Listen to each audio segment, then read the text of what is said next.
In early 2003, I was at a restaurant in downtown Seoul when my phone rang. It was director Bong Joon-ho. I'd first met him several years earlier when I proofread the subtitles of his debut film, Barking Dogs Never Bite. So I heard him say, "I've just shot a new film called Memories of Murder, and I need someone to do the English subtitle translation. Would you like to do it?" I had already heard the rumors about Memories of Murder and what an amazing screenplay it was. So I nearly jumped out of my skin when he asked me to be involved. At the same time, a voice in my head said, "Don't you think you should tell him that although you've done proofreading, you've never actually translated a film before?" So this video contains all the information that I wish I had known back in 2003, on the day I got that phone call.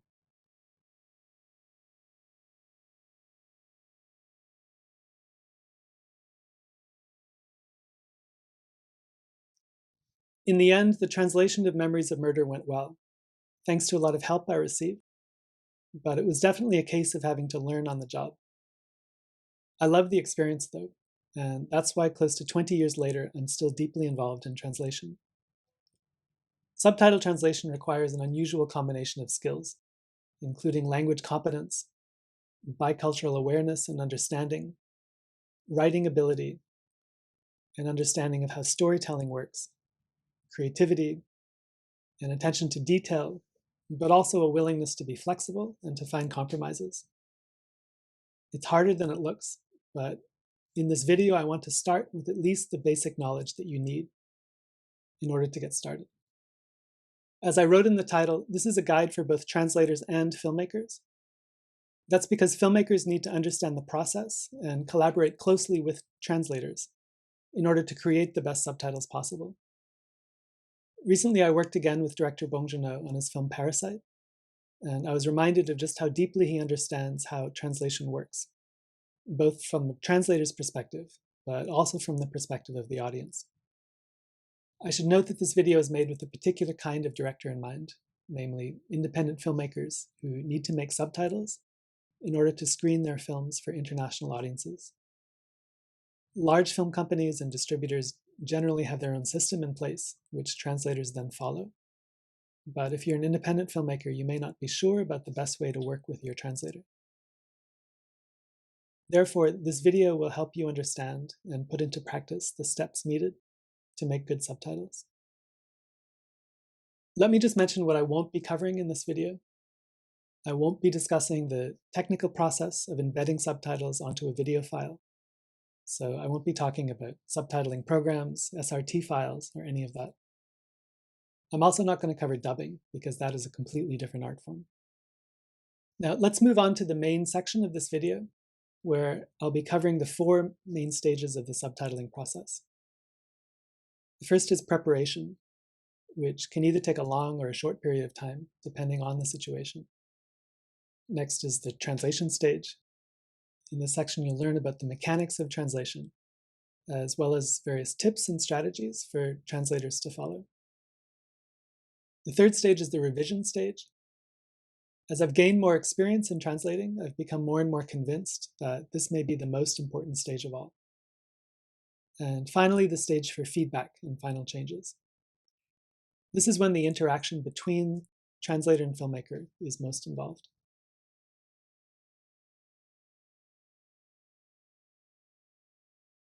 In speaking with other translators in Korea and abroad, I've noticed a wide diversity of approaches to the preparation stage of a subtitle translation. Some translators prefer to spend a lot of time preparing to do a film before they actually begin translating.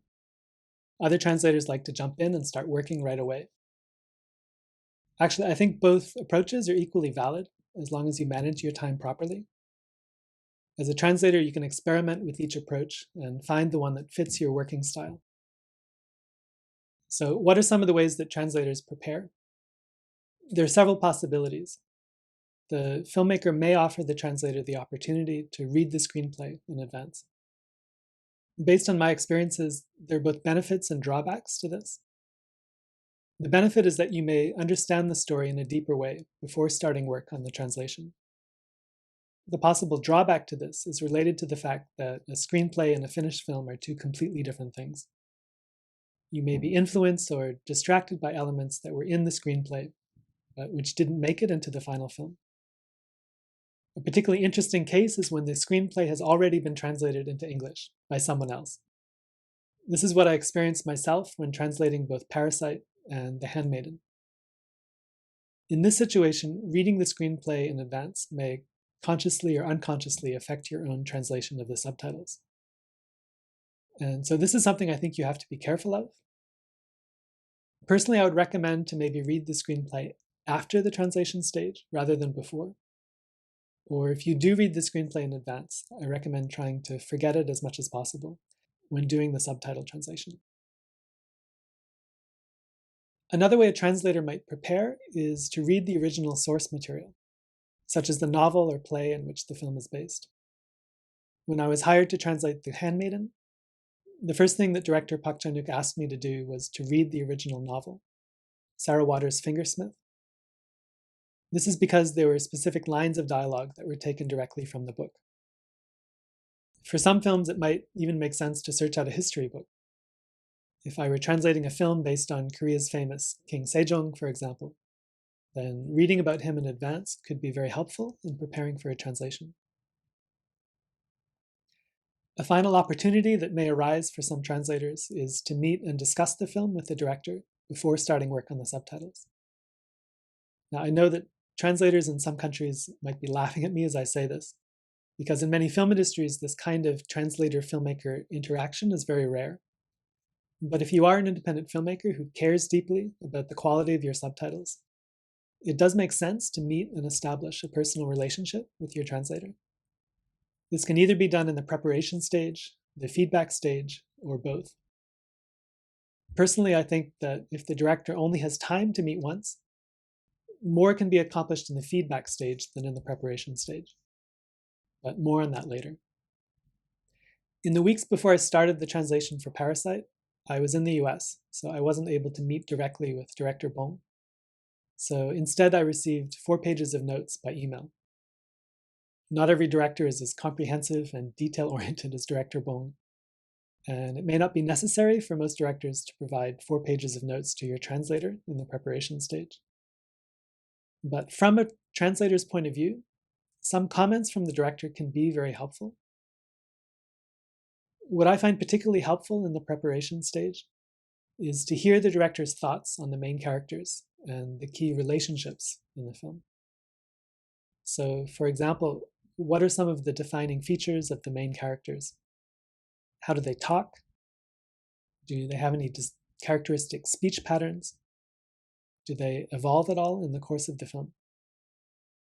Similar questions can be asked of the key relationships in the film. How do these characters relate to each other? What are the power dynamics between them? How do they speak to each other? To a certain extent, the translator will be able to see all of this simply by watching the film. Nonetheless, to be able to hear or read something like this in the director's own words will ensure that the filmmaker and the translator share the same understanding of the characters. Finally, there's the question of watching the actual film. Some translators insist on watching a film 2 or 3 times before starting the translation. At the other end, some translators don't like to watch a film at all before starting, so they can experience the film for the first time as they are translating. In the end, I think this is simply a question of working style. We can't say that one is right and one is wrong. So as a director, it might be best to let your translator choose. And if your translator turns down your offer to watch your film in advance, then don't be alarmed. One last comment about the preparation phase. In situations where time is limited, and in my experience, those situations are quite common, more time spent on preparation may ultimately mean less time spent on revision. In this case, I would strongly recommend for the translator to spend less time on preparation and more time on revision. The more time I spend translating, the more I'm convinced of the importance of spending serious time on revision. So budget your time wisely.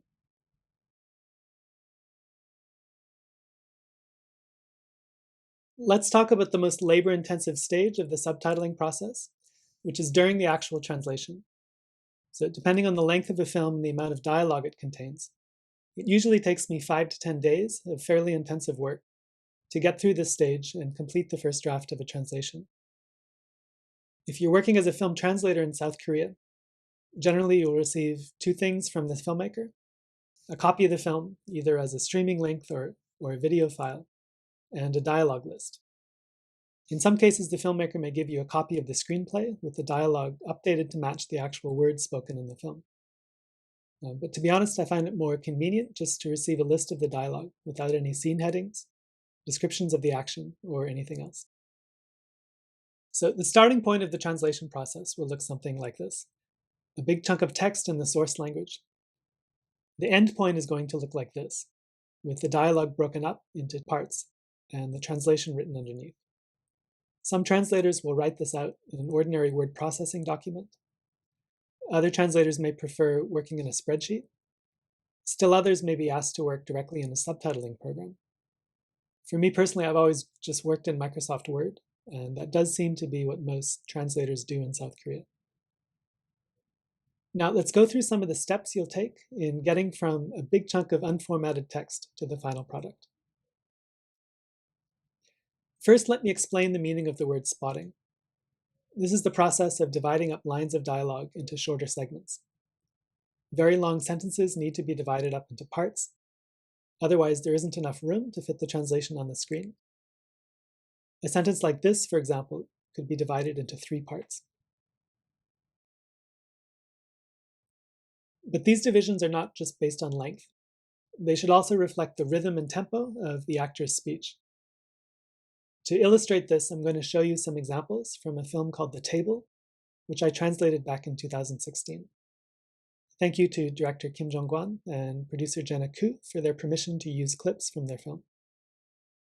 The Table is a low-budget independent feature that is set entirely at one table in a Seoul cafe. Throughout the course of a day, various customers sit at the table and hold conversations, which we as the audience are able to eavesdrop in on. Here's the scene containing that long sentence I showed you a moment ago. When I translated this line, the first step was to listen to the actor's voice, to identify the moments when she paused in her delivery. 전 배현대학교 섬유 디자인과 졸업했고 졸업하고 다시 이태리로 유학 가는데 그때 엄마가 오빠가 있는 밴쿠버로 이사 가신 거예요. Then I divided the translation up, so it would go into 3 separate subtitles. 전 배현대학교 섬유 디자인과 졸업했고 졸업하고 다시 이태리로 유학 가는데 그때 엄마가 오빠가 있는 밴쿠버로 이사 가신 거예요. In this case, it was quite a simple process because she paused between the main clauses of the sentence. The Korean dialogue and the English match quite naturally, but that's not always the case. Let's look at another example. Just to explain, Slowpoke Turtle is the nickname of one of the characters. This sentence is not very long, and it would be quite easy to fit it into a single subtitle. But let's look at the way the actor delivers the line. 우리 느림보 거북이 잘 좀 부탁드려요.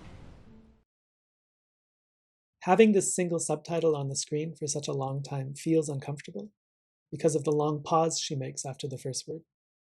So it makes sense to divide this subtitle into 2 parts. But here things get complicated, partly because the word order in Korean is completely different than it is in English, as are the conventions of where a speaker might pause in the middle of a sentence. It's quite common in Korean for a speaker to say the word I to start a sentence, give a long pause, and then continue the sentence. But this is rarely done in English. In this example, the first word she speaks is actually the word our. But in English, it would be near impossible to start this particular sentence with the word our. You could divide the sentence like this, adding an ellipsis after the word be to indicate a long pause, but this would still come across as pretty awkward. 우리 느림보 거북이 잘 좀 부탁드려요. In the end, I decided to add the word please at the beginning. and to put the entire phrase, "Be kind to our slowpoke turtle," in the second subtitle. Given the long pause that follows the first word, it's better to insert a word like please that can hang in the air for a few seconds without feeling awkward. Here's how it looks. 우리 느림보 거북이 잘 좀 부탁드려요. As you can see, this is a case where the spotting, and ultimately the translation as well, were determined by the actor's particular delivery of this line. One other common thing we see in the spotting is to include two short lines of dialogue from different speakers in the same subtitle. This is done when the pause between the two lines of dialogue is very short. The standard way to show this is to put a hyphen before each line of dialogue. 그러세요, 그럼. 아무튼 잘해봅시다. 네. There's one other consideration the translator should take while doing the spotting, and that is how the film is edited. It's generally considered good subtitling practice to switch to a new subtitle when a cut is made. Now, this is not always possible, particularly in the case of films with fast editing styles and containing lots of short cuts. But when you can do this, it may feel more natural for the audience. Here's an example where we switch to a new subtitle when the cut is made. 캐나다에서 사신 지 11년 되신 거고, 밴쿠버요. 사기절 초입대 없는 곳이고. Let's watch the same clip again with a single subtitle remaining on the screen, despite the cut.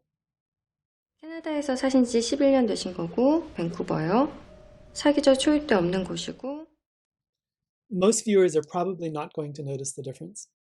However, there's an argument to be made that dividing subtitles on the cut is easier on the viewer's eye. This is something that both the translator and the filmmaker can keep in mind while doing the subtitles. But I wouldn't recommend approaching this as a strict, unbreakable rule, particularly considering that the average shot length in feature films has gotten shorter over the years. I think audiences are getting quite used to subtitles that go over the cut. So use your own judgment on this. Dealing with the spotting obviously adds another layer of complexity to the subtitling process. Actually, in many countries, it's common for a film company to do the spotting first, and then give the translator a fully spotted dialogue list. This obviously saves the translator a great deal of time. It should also be said that spotting is an art on its own, so it may make sense for a trained specialist to do this work. On the other hand, I personally quite enjoy the spotting process, and the ability to choose where to divide up lines of dialogue does give you more flexibility when you're doing a translation. Moving on, let's talk about formatting conventions for subtitling. First of all, there are limits to how much text you can squeeze into a single subtitle. A pretty widely accepted industry norm is to have a maximum of 2 lines with 37 characters each. When I say characters, I am including spaces as well. There are good reasons to stick to this rule. After a film is made, it may be screened in a wide variety of different settings and platforms. And some of these platforms can't handle subtitles that are longer than 37 characters. For example, if your film ever goes to the Cannes Film Festival, it will be screened with French subtitles, and the English subtitles will appear on an electronic board below the screen. But there's only enough room on the board for 37 characters. So if one of your lines has 39 characters, the last 2 characters will be cut off. Admittedly, some platforms do give you more room. Films that screen on Netflix are allowed to have 2 lines of up to 42 characters each. But I still recommend keeping to 37 characters, because you can never predict what platform your film might be screening on in the future. For viewers as well, the subtitles will cover less of the screen, and it will be easier to read if you keep to 37 characters. I admit that when I first started doing subtitle translation, I spent a lot of time counting letters to make sure I was under 37 characters. Finally, I realized that I could save a lot of time by adding a column reading to the status bar at the bottom of Microsoft Word. This way, if you put the cursor at the end of a line of text, you can see how long it is. If the column reading says 36, that means that the line is 35 characters long. Note that for films with multiple languages, it may make sense to use a single line that goes longer than 37 characters.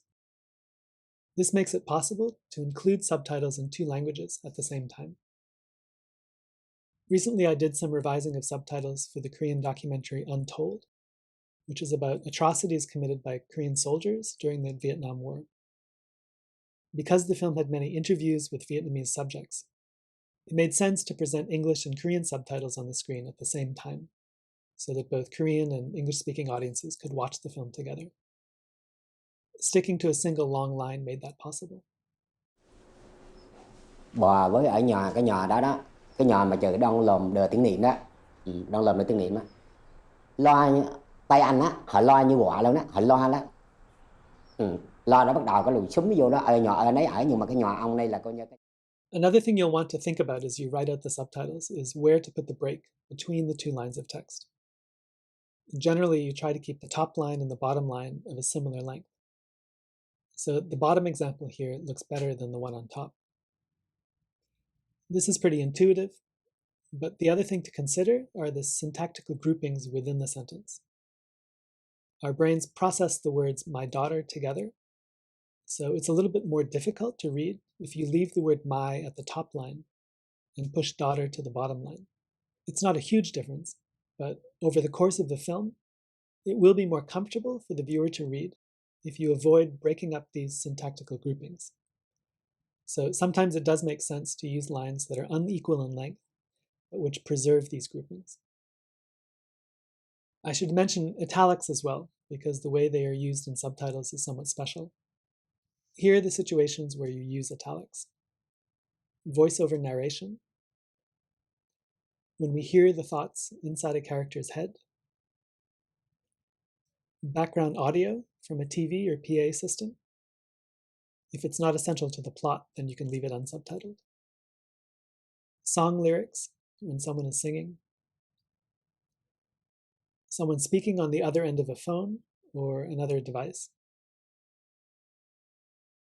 There's a bit of disagreement over dialogue that is spoken by a character who is off-screen. Many translators will italicize this text, but some guidelines say not to do this if the character is off-screen but in the same scene. Plus, the usual rules on italics apply. So you italicize foreign words or phrases. In the movie Parasite, there was a character who continued to insert English words and phrases into her speech, and so we italicized those as well. Titles of books, films, TV shows, and so on. And when a particular word needs to be emphasized. Lastly, I should probably mention one of the punctuation debates swirling around subtitles. There's a long tradition in film translation of leaving out periods and commas at the end of sentences. In this style, question marks and exclamation points are still used, but if you see that there's no period at the end of a subtitle, you can assume that you've reached the end of the sentence. If the sentence continues on into the next subtitle, then ellipses are used. Here's an example of what this looks like. 사진 보여달라고 안 하나? 사진은 제가 따로 준비해뒀고요. 아, 네. 전 배현대학교 섬유 디자인과 졸업했고 졸업하고 다시 이태리로 유학 가는데 그때 엄마가 오빠가 있는 밴쿠버로 이사 가신 거예요. For viewers who are unfamiliar with it can take a little time to get used to this style, but it has a long tradition, and there are many filmmakers and viewers who strongly prefer it. Be aware that sometimes translators writing in this style leave out the ellipses, which I personally find uncomfortable because I'm always wondering if a sentence is finished or if it's going to continue on to the next subtitle. In South Korea, almost all the translators I know use standard punctuation in subtitles, ending sentences with a period. It does seem a bit more viewer-friendly for audiences who don't watch a lot of subtitled films. But filmmakers, don't let anybody tell you that one style is correct and the other style is wrong. I think the most challenging thing about film translation is to keep the subtitles as concise as possible. The text will flash on the screen only briefly, and there's a limit to how much the audience can read in that brief space of time. We can put numbers on this, actually. Netflix's guidelines state that adults can comfortably read 20 characters per second, while children can read about 17 characters per second. So, for example, if a subtitle appears on the screen for 2 seconds, it should really not be longer than 40 characters. If it's a movie targeted primarily at children, the subtitle should come in at under 34 characters. Other guidelines I've seen suggest presenting even fewer characters per second, but the overall message is clear.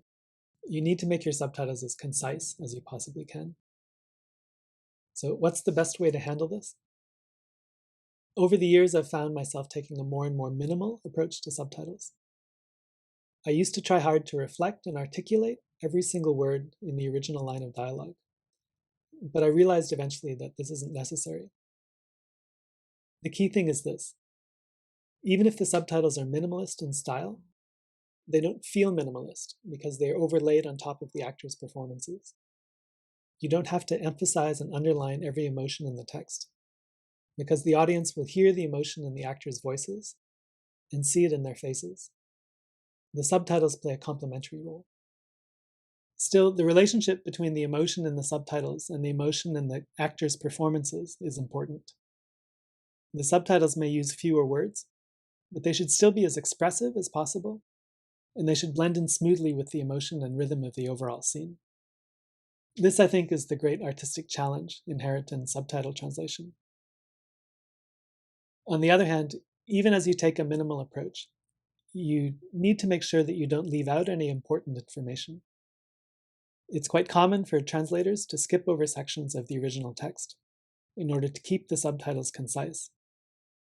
Sometimes this may be inevitable, but try to do it as rarely as possible, and make sure that the part you are leaving out doesn't have any hidden significance.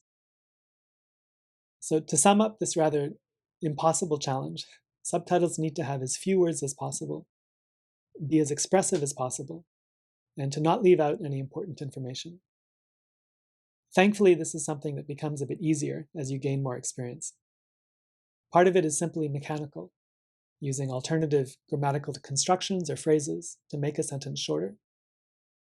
These examples may look easy or obvious, but it does take some time before they become second nature. I'm going to ask him tomorrow. I'll ask him tomorrow. What kind of person do you think she is? What kind of person is she? There's a park in front of the apartment. There's a park by the apartment.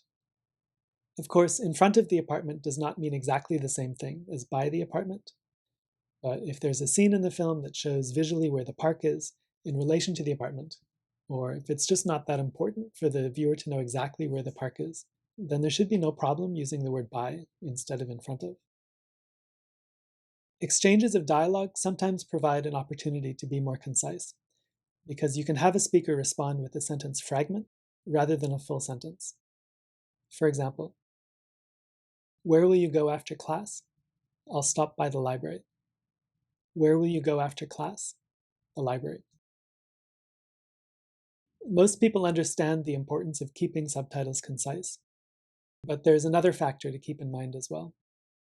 As we read any text, there are some phrases and expressions that are instantly comprehensible, and then there are others that take a second or two for our brain to process. In the case of books, this is one of the pleasures of reading. Our eyes move quickly over some passages and then linger on others. We may need to read some expressions twice in order to fully understand them. But in the case of film subtitles, there's no time to linger. The film will not stop to wait for us.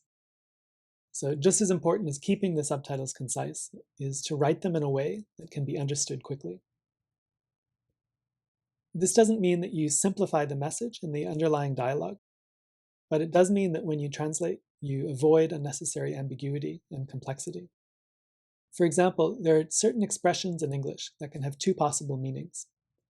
The phrase, I'm going to meet him, can mean either I intend to meet him or I'm on my way now to meet him. Even if the meaning is clear in context, it's better to avoid using phrases like this, which take more time for the brain to process. I'll meet him today is less ambiguous, and so it's a better choice for film subtitles. More generally, there are a huge number of phrasal verbs in English that can be expressed more clearly with a single word verb. At first glance, there might not seem to be any great difference between the phrasal verbs and the single word verbs in these examples. But when these sentences are flashed very quickly on the screen, words like support, quit, and postponed stand out more clearly than back up, give up, or put off. I think that all these minor word choices do make a difference in the course of a 2-hour film.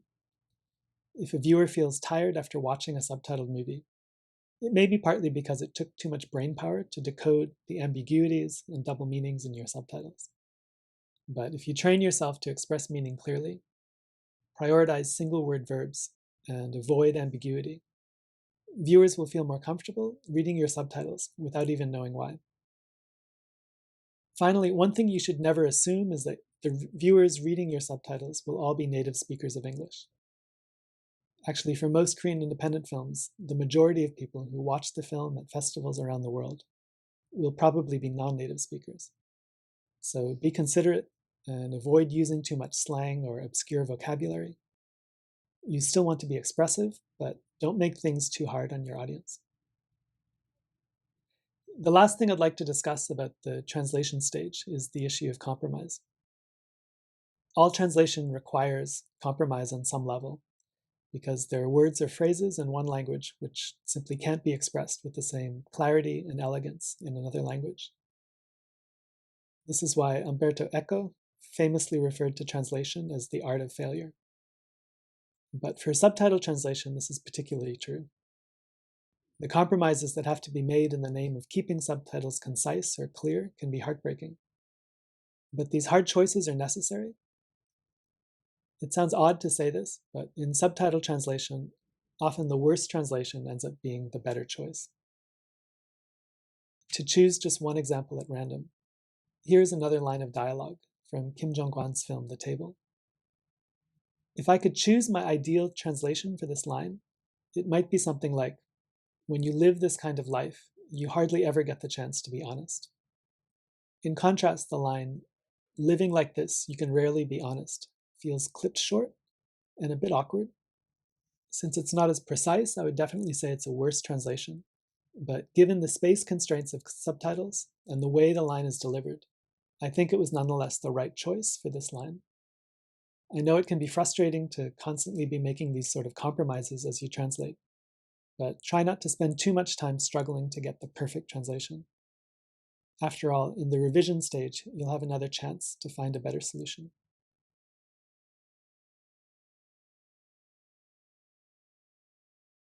The third stage in the subtitling process is the revision stage. This is the time between when the translator finishes the first draft and when he or she sends the translation to the filmmaker. I have a confession to make. It took me a long time to realize just how important this step is. Previously, when I reached the end of the film, I would take a break and then later open up the file on my computer to read through the subtitles once again. I would check for typos and might make minor changes here or there. Then I just emailed the file to the production company and waited for feedback. Particularly if I was on a tight deadline, which was very often the case, this entire process of revision was done fairly quickly. What I realized later is that you need to take the time to rewatch the film at least once, or preferably more, during the revision stage. And it doesn't matter how hard you worked on the first draft, you always end up seeing things that escaped you previously. The revision stage is when you really concentrate on fine-tuning the subtitles. I tend to focus more on meaning as I do the first draft, but the revision stage is when I can watch and listen extra closely to the actors' performances and make sure that the subtitles reflect the emotion in their acting. It's important not to look at the words in isolation, but to see how the subtitles blend with the scene. Listen closely to get a sense of the rhythm and music of a particular scene, and make sure that the subtitles fit that music. This is also a second opportunity to see if any subtitles feel too long, and if there's any way to shorten them even more. Solutions often come to me in the revision stage that I never would have thought of in the translation stage. And lastly, there's the question of trying to create distinctive voices for the main characters in the film. This is also much easier to do at this stage than at the translation stage. Think about how a certain character communicates and how their speech might change in different situations. Then find a way to subtly distinguish the way this character speaks from other characters. On the other hand, be careful not to overdo it. This can easily become distracting or annoying to the viewer if you try too hard. So let the actors' performances carry most of the load, and just add a few grace notes. Finally, this is optional, but I do recommend it. The translator may ask for another person to look over the subtitles during the revision stage. In my case, I always make sure that a native speaker of Korean checks over my work to look for any errors and to make suggestions for changes. I began learning Korean at the age of 25, and even though I've been using it in my daily life for more than 20 years now, I will have gaps in my knowledge of Korean for the rest of my life, I'm sure. So to make the best quality subtitles, I need a bit of help. People tend to expect or hope for perfection in translators, particularly when it comes to language ability. But I think that's unreasonable. Every translator has strengths and weaknesses. Some might have trouble making dialogue sound as natural as it should. Some are better than others at coming up with creative solutions to translation problems.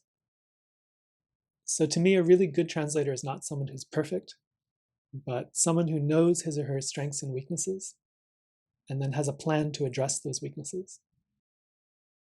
Nonetheless, this is something that has to be cleared first with the filmmaker. Obviously, the translator should not show the film to anyone else without the filmmaker's permission.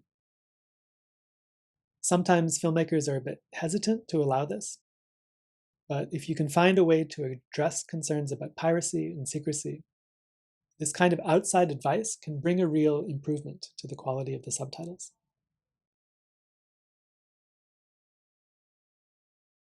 The last stage is when the filmmaker and translator can communicate directly to make sure that the subtitles accurately express the filmmaker's intent.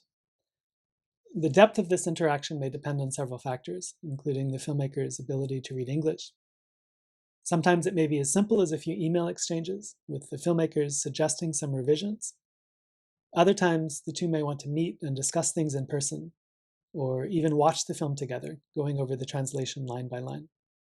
And when I say the word filmmakers, this may include the producer, screenwriter, or other people involved in the film as well. During the feedback stage, the translator may also have some questions for the filmmaker, although it's possible to send questions by email during the translation stage. It may be more efficient for the translator to compile a list of questions while doing the work, and then meet the director at the feedback stage to discuss them in depth. Sometimes many changes are made in the feedback stage, helping the subtitles to improve even more. In the course of translation, the translator will make many creative decisions, for example, about what to emphasize or de-emphasize in a certain scene. The opportunity to discuss these sorts of creative decisions with the filmmaker is a great opportunity that the translator will appreciate. On the other hand, it is possible that the filmmaker and the translator may disagree on the best way to translate certain lines. That's natural, and ideally the two will be able to discuss this and reach a compromise. In the end, it is the director's film, so he or she will make the final decision. But I do think it's really important that the translator should always approve any changes to the subtitles, however small. High-quality subtitles are an extremely fragile thing. If someone makes even a few changes without getting the translator's approval, it's surprising how much this can tarnish the end result. Some of my subtitles have gone out into the world with a black mark on them because someone at the end of the process thought I had made a typo and changed no problem to not problem. So even if it's just a single letter that needs to be changed, always check with the translator just in case. It's true that a translator becomes quite attached to a film and its dialogue. From the filmmaker's perspective, it may seem that the translator is simply doing a job, but in the course of doing subtitles, you end up feeling close to the particular words and expressions that make up the final result. So sometimes the feedback stage can be stressful for the translator. In my case, I found myself getting defensive when anyone suggested making changes to my translation.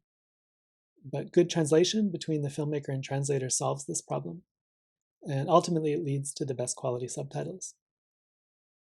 So if there's one thing that I want to emphasize more than anything else in this video, it's that when translators and filmmakers understand each other and work well together, the subtitles can only improve. Thanks for listening, and please support Subtitled Cinema. This video is an initiative of the Wildflower Film Awards Korea. Please subscribe to our YouTube channel by clicking below. Thank you and have a great day.